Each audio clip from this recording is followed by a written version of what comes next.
It began with a simple property listing, but what followed was anything but simple. A black rancher proudly posted his lake for sale only to find himself the target of suspicion, hostility, and police intervention. The very ground he owned was suddenly turned against him, twisted by those who couldn't stand to see him in control. But what happens when the tables turn and the one being pushed down decides to rise with undeniable strength? Stay tuned. This story will leave you speechless. Before the chaos began, life on the ranch was simple but full of pride. The man at the center of this story was more than just a landowner. He was a steward of heritage. His sprawling acres stretched wide under open skies, dotted with cattle, horses, and the lake that had been the crown jewel of his property for years. To him, this wasn't just land. It was a symbol of hard work, resilience, and dreams fulfilled. He had poured everything into maintaining it. Early mornings fixing fences, long days tending livestock, quiet evenings watching the sun sink behind the lake. It was more than a home, it was a sanctuary. A place where his family gathered, where his children played, and where he felt the weight of his ancestors' struggles lift just a little with every sunrise. But times were changing, and with those changes came hard decisions. Selling a piece of the land, the lake, wasn't about letting go, it was about moving forward. He believed it could bring new opportunities, both for him and his family. What he didn't realize, however, was how that single decision would ignite a storm of hostility. On the surface, it seemed like an ordinary business move. Yet, beneath that surface, something darker was waiting to emerge. Some saw his success as a threat, a reminder of boundaries they weren't ready to accept. And soon, what should have been a straightforward transaction would unravel into a test of dignity, rights, and survival itself. The announcement was small, just a simple sign posted at the edge of the lake, for sale. Yet within days, whispers turned into stares, and stares turned into something far more unsettling. Neighbors, many of whom had never spoken more than a polite word to him, began to linger near his fence lines, their eyes sharp, their conversations hushed. At first, he brushed it off. Change always stirred curiosity. But soon, it became impossible to ignore. Cars slowed as they passed his property. Unfamiliar faces appeared on the road. And then came the woman. Someone who had long carried herself as though she owned more than just her own plot of land. She marched toward his sign, phone in hand, snapping photos as if gathering evidence.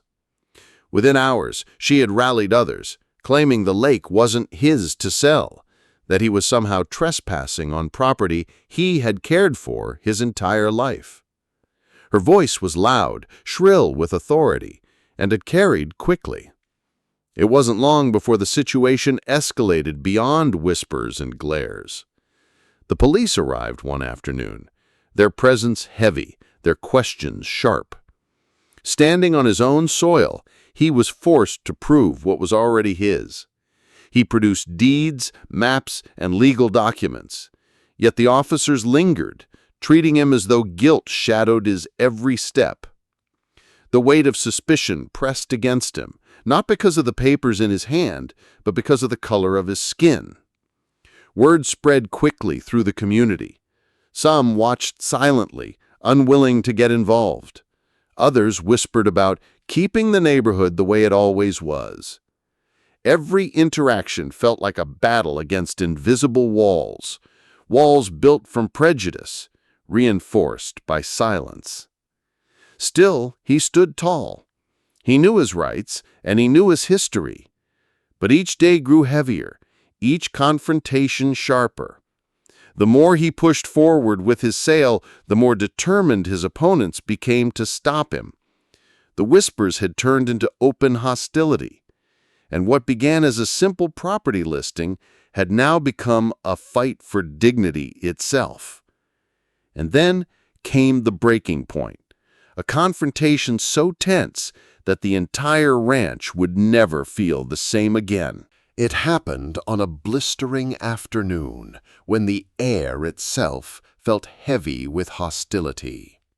The rancher was repairing a gate when he noticed the familiar line of cars creeping toward his property.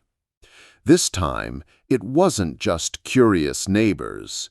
At the front stood the woman, her phone pressed tightly to her ear, her voice sharp as she pointed toward him. Moments later, sirens pierced the silence, and police vehicles pulled up in a cloud of dust. The officers stepped out with an urgency that made his chest tighten. Without asking questions, they advanced, hands resting dangerously close to their holsters. He raised his hands slowly, his documents clutched tightly, but their eyes weren't on the papers. They were on him, on his skin, on the imagined threat they believed they saw. The woman shouted, her words echoing like accusations carved into the air.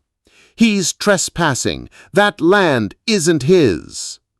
Neighbors watched from the sidelines, some recording, others whispering, as if waiting for something to break. The rancher's voice was steady but laced with fire.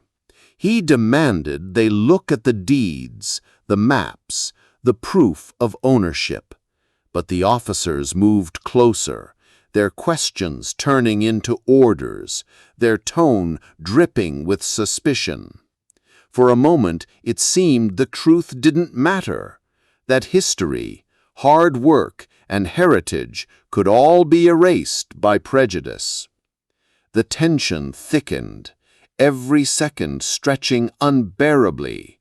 His children peeked from the porch, their eyes wide with fear, as if witnessing a nightmare that no child should ever see.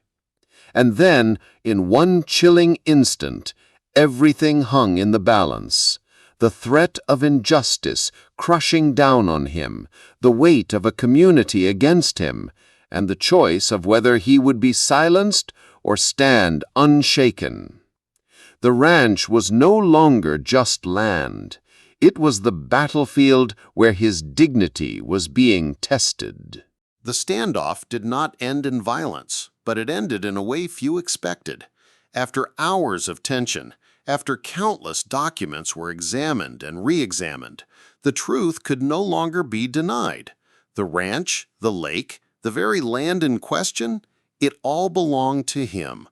The officers, reluctant but forced by evidence, had no choice but to step back. The woman's accusations collapsed under the weight of undeniable proof. But the damage was already done. His children had witnessed their father treated like a criminal on his own soil. His neighbors had revealed where their loyalty lay, in silence, in suspicion, in prejudice. And though he stood victorious, the victory was bittersweet. Rather than retreat, he made a choice that would echo far beyond his ranch. He purchased the very plot of land owned by the woman who had tried to erase his rights, closing off her access to the lake she had claimed was never his. It wasn't just business, it was justice, a reminder that dignity cannot be stolen when courage holds firm. The incident left scars, but it also left lessons. It showed that racism doesn't always come with burning crosses or shouted slurs. Sometimes it hides behind laws, behind neighborhood rules, behind a smile that conceals disdain. But when challenged, it can be exposed for what it is. For the rancher, the land was no longer just soil and water. It was proof of resilience, of standing tall when everything tried to push him down. His story wasn't just about property. It was about power, prejudice, and perseverance. And for us, it raises a haunting question. How many more must fight battles this exhausting, this unfair, simply to prove what should never be questioned? Their right to exist, To thrive? To belong?